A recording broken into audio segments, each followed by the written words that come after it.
What is going on, guys? Today we are looking at Carvalho. He is the moments objective, which does run out tomorrow. So for, you know what, we've managed to get hold of an account that does have both. I've still got to finish mine off tonight, so we will get this one and dip onto that to get him done, and then obviously we will try and get the Turkish League one done as well. I think it's Sosa I think it is.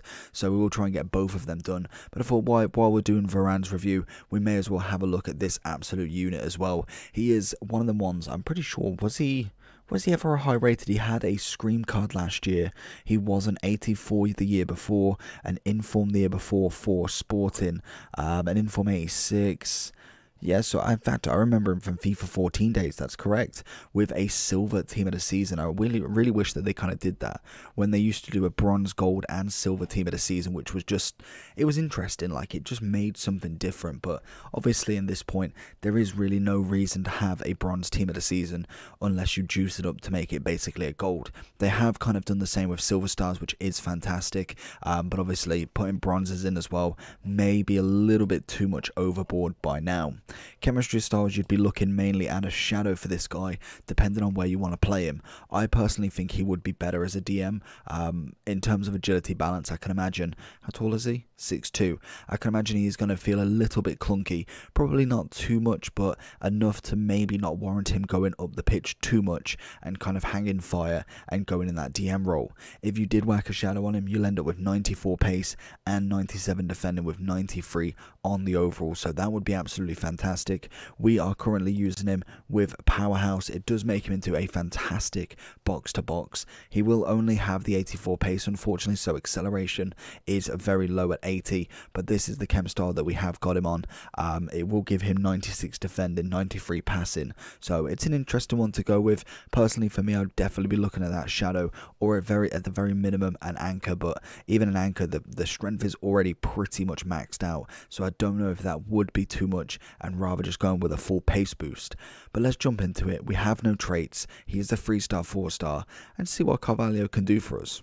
Straight off the bat with Carvalho, I can feel the defensive mid coming into him. Like I said, he's not going to feel necessarily the most agile player on the pitch, but in terms of his kind of like defensive ability and the ability to get on the ball, that's always a really nice one. We do find him kind of just chilling literally in this zone right here, and it just means that we have that extra man to kind of push forward with and always make an attack as such. So it's very, very nice. And as you can see, defensive due is coming back relatively quick.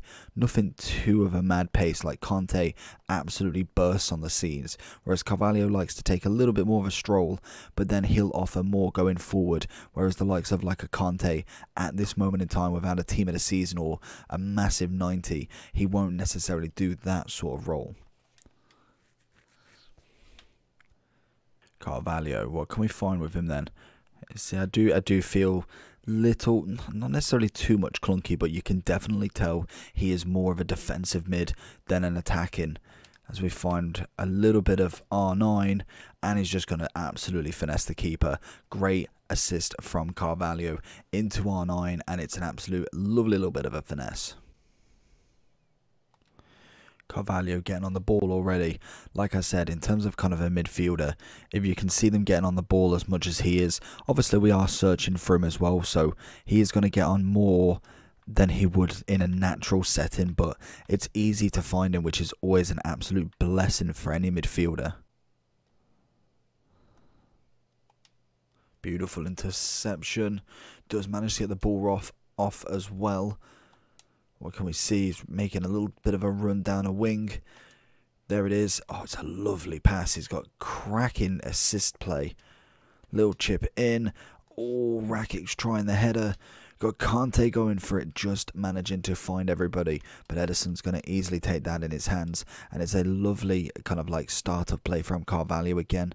Lovely little chip inside. Nearly gets him in. But unfortunately, the keeper and the defensive opponent did quite well. And I do think, just in general, fodder for this card is just going to be 100% worth doing. He is, what, an 89 in general, so that to me is even better in terms of kind of like fodder, what you can produce, even if you don't want to play him. He's good to go into an SBC. You've literally got an 89 and a 92 this week from Team of the Season objectives, and then I think Sosa's a 90, I want to say. So you've got technically 3 very, very high rated cards.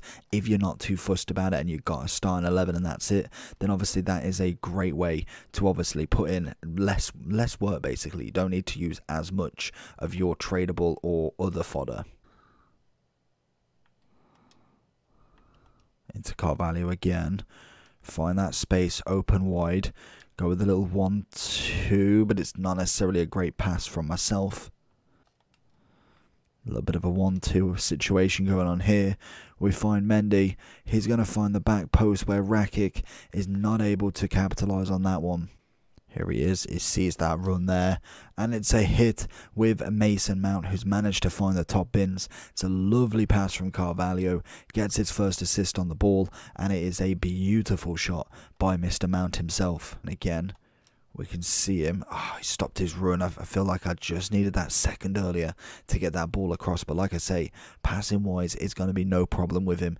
Defensive-wise, it's going to be no problem. It may be a little bit of acceleration that could be the issue as such. I wouldn't say it's massively affecting him just yet. But obviously with that shadow, may sort him out good and proper. The main fact with him is probably his kind of like agility balance. It's better than expected, but nothing too fantastic still. It's not like he's doing 360 spins in literally 0.5 of a second, which obviously as a DM is not majorly important, but it's always nice to have that agile player who really can be quite versatile in going forward and obviously staying back as well. You know, down the wing, Tavernier is going to take it away. He isn't necessarily a dribbler of the ball, so I'm not expecting him to be able to really kind of like put it to the defense. He's mainly more of an assister, someone who's going to come out and play the ball into the right zones, really testing where and when to pass the ball in terms of to the opponent, to your teammates, when kind of like this, running on side, obviously trying to get on last man, and then also just breaking away from kind of like the defensive duties on our side as well. A spin over Matthias, ball rolled inside, stop, fake shot, and then we've lost it to Renato. What a fantastic card he's going to be if we do get a team of the season of him. So going into the overall for Carvalho then, so if we do have a quick look at obviously his objective, we've had Isaac, Carvalho and Sosa in objectives this week. Obviously Sosa came on Monday, but was there for the rest of the week, so should be relatively simple. And then we have had Isaac, like I said, just very, very tedious games. It's kind of just going forward, but with the introduction of icon swaps, a lot of people are doing the golden goal basically. So if you go down, you leave, so that just makes it that little bit easier. In terms of Carvalho, unfortunately it is against the computer, so there is no kind of rage quitting or anything like that. It's just gonna have to be the straight 10 matches in a row. You've got to assist 10 goals with a through ball. Obviously on professional, all can be done in one game. We've got assist with a CDM in 3 separate matches. If you do transfer like a striker into that DM role, that will work just in case, as that's personally what my Ronaldo has done. We then have to score using La Liga players in 6 separate matches on world class, and then we have to score with a Portuguese player in 10 separate matches. So a little bit tedious, 10 squad battle matches already in literally nearly halfway through May. In terms of kind of like chemistry style, Shadow is going to be the one for me. There is a kind of engine vibe going on, which would make him 89 defending. Oh yeah, I think definitely going with the Shadow. It gets that defense up, and it really makes the card kind of pop in terms of its defensive abilities. Like I said, dribbling and passing look relatively decent. Passing look the better one because it is not necessarily any of the others. It's just short and long pass, whereas dribbling's got all of them. And normally the bottom 4 are really good in reactions, ball control, dribbling and composure. It's just the agility balance that really could do with some work. Overall wise, I think most definitely worth the fodder at the very least if you have time. It is getting a little bit late on now, so you have literally got a day and whatever's rest of this night to get him done. So we're going to be cracking on with him, try and get him done, and we'll also try and get the 84 times 20 at the same time. But hopefully you did enjoy the video. Make sure you like and subscribe, and I'll see you all for the next one. Peace.